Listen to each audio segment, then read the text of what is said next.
शिवरायांनी रारेश्वराच्या मंदिरात जीवाला जीव देणाऱ्या मावळ्यांसोबत गुलामगिरी नष्ट करून हिंदवी स्वराज्य स्थापन करण्याची शपथ घेतली.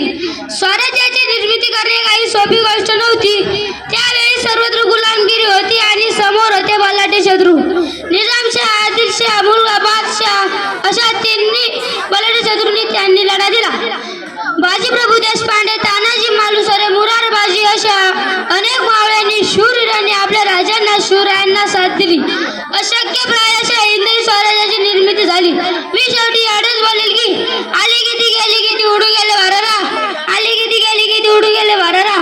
संपला नाही आणि संपणार मी नाही. माझी शुभाचा धारा, माझी शुभाचा धारा.